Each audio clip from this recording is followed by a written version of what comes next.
Spicy ജേണിയുടെ പുതിയൊരു എപ്പിസോഡിലേക്ക് സ്വാഗതം. ഇന്ന് നമ്മുടെ ഈ സീരീസിലെ രണ്ടാമത്തെ വീഡിയോ ആണ്. ഇതൊരു ഫുഡ് വ്ലോഗ് ആയിരിക്കും. ഒരു റെസിപ്പി ഇൻട്രൊഡ്യൂസ് ചെയ്യാണ് ചെയ്യണത്. ഒരുപാട് ഹെൽത്ത് ബെനിഫിറ്റ്സ് ഉള്ള ഒരു റെസിപ്പിയാണ്. അപ്പോൾ അതിന്റെ ഡീറ്റെയിൽസ് ചേട്ടൻ പറഞ്ഞു തരും. ഈ സമയത്ത് കഴിക്കാൻ പറ്റുന്ന നല്ല ഹെൽത്തി ആയിട്ടുള്ള ഒരു റെസിപ്പിയാണ് നമ്മളിപ്പോൾ ഇന്ന് ഇവിടെ ഉണ്ടാക്കാൻ വേണ്ടിയിട്ട് പോകുന്നത്. അതായത് നമ്മുടെ ഈ ഗർഭകാലത്ത്, അതായത് പ്രീപാർട്ടവും പോസ്റ്റ്പാർട്ടവും ആയിട്ട് കഴിക്കാൻ പറ്റുന്ന ഒരു ഫുഡാണ്. അതാണ് പോത്തിൻ്റെ ലിവർ ഫ്രൈ ആണ് നമ്മളിവിടെ ഉണ്ടാക്കാൻ പോകുന്നത്. പോത്തിൻ്റെ ലിവർ ഫ്രൈ എന്ന് പറഞ്ഞാൽ വൈറ്റമിൻ എ തൊട്ട് A, D, E, selenium, zinc, iron, potassium ഇതെല്ലാം നിറച്ചായിട്ടുള്ള ഒരു ലിവറാണ് പോത്തിൻ്റെത്. അപ്പോൾ അത് കഴിച്ചാൽ സ്കിന്നും നല്ല ഫ്ലറിഷിങ് ആയിട്ടും നല്ല ഇതായിരിക്കും. പിന്നെ അതേപോലെ ബോൺ ഗ്രോത്തിനും നല്ല ഹെൽപ്ഫുൾ ആയിരിക്കും. പിന്നെ മെയിനായിട്ട് അയൺ കണ്ടൻ്റാണ് ഇതിൽ എടുത്തു പറയേണ്ടത്. അയൺ റിച്ച് ഫുഡിൽ മെയിനായിട്ട് വരുന്നതാണ് പോത്തിൻ്റെ ലിവർ. പിന്നെ പോസ്റ്റ്പാർട്ടം എന്ന് പറഞ്ഞാൽ പ്രസവത്തിന് ശേഷം സ്കിന്ന് നല്ല ഫ്ലറിഷ് ചെയ്ത് സ്മൂത്തനായിട്ട് വരാനൊക്കെ മെയിനായിട്ട് നമ്മുടെ ബോഡി നന്നായിട്ട് മെയിൻറ്റെയിൻ ചെയ്യാനൊക്കെ അത് സഹായിക്കും എന്ന് പറയാറുണ്ട്. അതുപോലെ തന്നെ ഈ പ്രസവ ശുശ്രൂഷ ഉണ്ടല്ലോ, നമ്മുടെ വേദഗുളിയൊക്കെ കഴിഞ്ഞിട്ടുള്ള ഒരു ആ പീരീഡിൽ ഈ ലിവർ ഫ്രൈ കഴിക്കുന്നത് അല്ലെങ്കിൽ ലിവർ റോസ്റ്റ് ആയിട്ട് കഴിക്കുന്നത് നമ്മുടെ ബോഡി നന്നായിട്ട് മെയിൻറ്റെയിൻ ചെയ്യാൻ ഹെൽപ്ഫുൾ ആണ് എന്നുള്ളൊരു നോൺ വെജ് കഴിക്കുന്നവർക്ക് ലിവർ ഫ്രൈ കഴിക്കാം. അല്ലാത്തവർക്ക് ഹീമോഗ്ലോബിൻ കൂട്ടാനായിട്ട് ഡേറ്റ്സ് കഴിക്കാം. ആപ്രിക്കോട്ട് എന്ന് പറഞ്ഞിട്ടൊരു ഫ്രൂട്ട് ഉണ്ട്, ഡ്രൈ ഫ്രൂട്ട്, അത് കഴിക്കാം.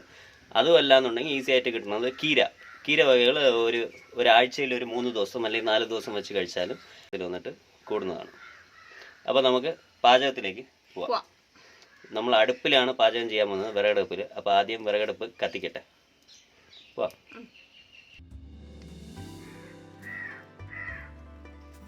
നമ്മുടെ ഉരുളി നന്നായിട്ട് ചൂടായിട്ടുണ്ട്. അപ്പോൾ നമ്മൾ അതിലേക്ക് വെളിച്ചെണ്ണ ഒഴിക്കാൻ പോവുകയാണ്.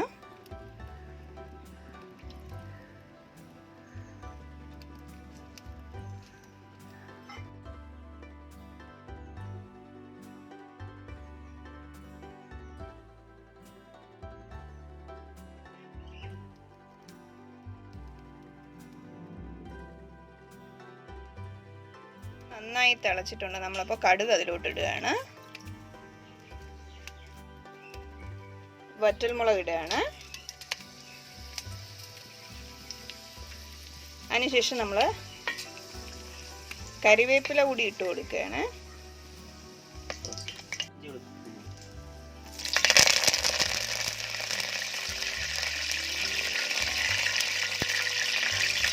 അതിനുശേഷം നമ്മൾ ഇഞ്ചി വെളുത്തുള്ളി പേസ്റ്റ് ഇടുകയാണ്. ക്രഷ് ചെയ്ത് വെച്ചിട്ടേ ഉള്ളൂ, നമ്മൾ നല്ല പേസ്റ്റ് ആക്കിയിട്ടില്ല, ക്രഷ് ചെയ്തിട്ടേ ഉള്ളൂ. നന്നായിട്ടൊന്ന് ഇളക്കി കൊടുക്കണം. പച്ചമണം മാറുന്നത് വരെ ഇളക്കി കൊടുക്കണം. ഒരു 3 പച്ചമുളക് നെടുകെ കീറിയതിട്ട് കൊടുക്കാം. സവാള ഇട്ട് കൊടുക്കാം. നമ്മൾ ഒരു വലിയ സവാള എടുത്തിട്ടുണ്ട്.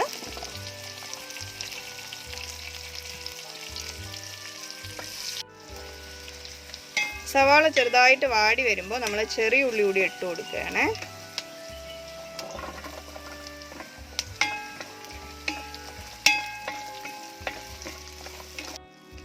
നമ്മുടെ ഉള്ളിയും ചെറിയ ഉള്ളിയൊക്കെ നന്നായിട്ട് വാടി വന്നിട്ടുണ്ട്. അപ്പോൾ ഇതിലേക്ക് നമ്മൾ പോത്തിൻ്റെ കരൾ ഇട്ട് കൊടുക്കാൻ പോവുകയാണ്. നന്നായിട്ട് 2-3 വാഷ് കഴിഞ്ഞതാണ്. നല്ല നാടൻ പോത്തിൻ്റെ ലിവർ 1/2 കിലോ.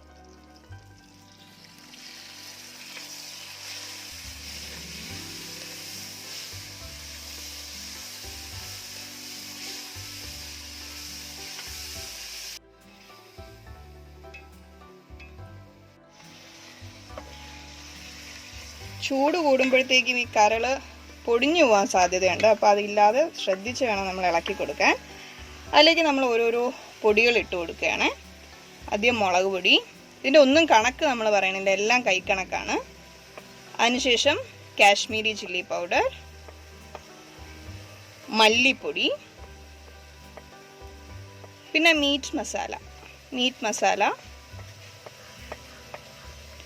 മഞ്ഞൾ, അതിനുശേഷം ആവശ്യത്തിന് ഉപ്പ്. ഞാനിപ്പോൾ എല്ലാം ഒരുമിച്ച് എടുത്ത് വെച്ചിട്ടുണ്ട്, അതുകൊണ്ട് തന്നെ ഇങ്ങനെ തട്ടി കൊടുക്കാം.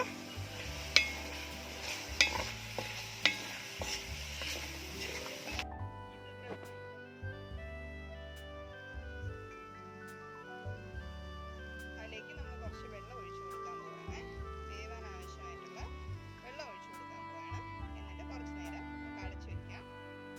10 മിനിറ്റ് ആയിട്ടുണ്ട്. ഇനി നമ്മൾ ഇതിൻ്റെ അടപ്പ് മാറ്റി നോക്കുകയാണ്. കുറച്ച് വെള്ളം നിൽപ്പുണ്ട്, അതുകൂടി നമ്മൾ നന്നായിട്ട് ഇളക്കി കൊടുക്കണം.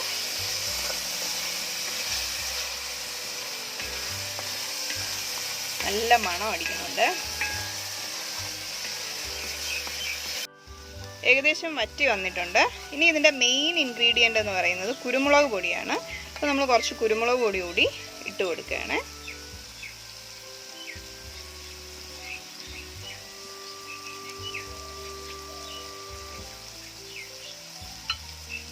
നന്നായിട്ടൊന്ന് ഇളക്കി കൊടുക്കാം.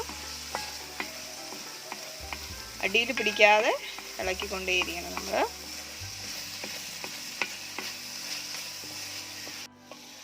ഏകദേശം ഡ്രൈ ആയിട്ട് വന്നിട്ടുണ്ട്.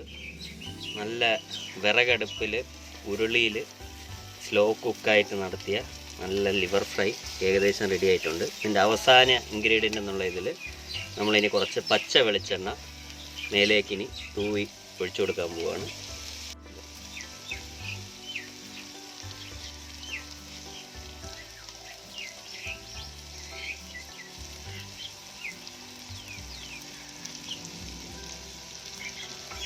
ഏകദേശം നല്ല ഡ്രൈ ആയി വന്നിട്ടുണ്ട്. ഇനി കുറച്ചുകൂടെ ഒരു ബ്രൗണിഷ് ബ്ലാക്ക് എത്തണ വരെ ഇട്ടാൽ സൂപ്പറായിട്ട് നമുക്ക് കിട്ടും. അപ്പോൾ അവസാന ഗാർണിഷ് എന്നോണം നമ്മൾ 2 കറിവേപ്പിലയുടെ തണ്ട് വെച്ച് കൊടുക്കുകയാണ്. ഇനിയിപ്പോൾ 2 മിനിറ്റ് കൂടെ കഴിഞ്ഞിട്ട് നമുക്ക് അടുപ്പിൽ നിന്ന് ഇറക്കാം. നല്ല നെയ്ച്ചോറും സാലഡും ബീഫ് ലിവർ റോസ്റ്റും റെഡിയാക്കിയിട്ടുണ്ട്. അപ്പോൾ ഒന്ന് കഴിച്ച് നോക്കാം എങ്ങനെയുണ്ടെന്ന്. പൊതുവിൽ എനിക്ക് ലിവർ വലിയ താല്പര്യമില്ലാത്ത കൂട്ടത്തിലാണ്. ഫസ്റ്റ് ട്രൈ ആണ് എനിക്ക് ലിവർ റോസ്റ്റ്. അപ്പോൾ ഒന്ന് കഴിച്ച് നോക്കാം.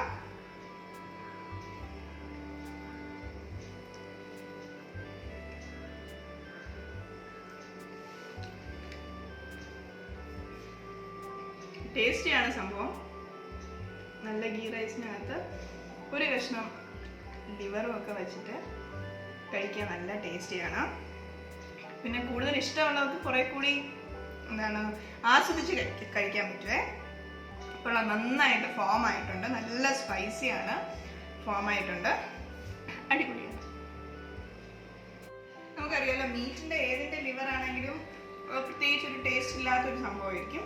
പക്ഷെ അതിൻ്റെ ഈ കൂട്ടുകൂടി വരുമ്പോഴത്തേക്കും അടിപൊളിയായിട്ടുണ്ട്, നല്ല സെറ്റായിട്ടുണ്ട്. എനിക്ക് തോന്നുന്നു ഇനി ഇടയ്ക്ക് നമുക്കൊരു നമ്മുടെ ഈ ഗർഭിണികൾക്കൊക്കെ ആഴ്ചയിൽ 1-2 ദിവസമൊക്കെ കഴിക്കാൻ പറ്റിയ നല്ലൊരു വിഭവമാണ്. അപ്പോൾ എല്ലാവരും ഒന്ന് ട്രൈ ചെയ്ത് നോക്കണേ.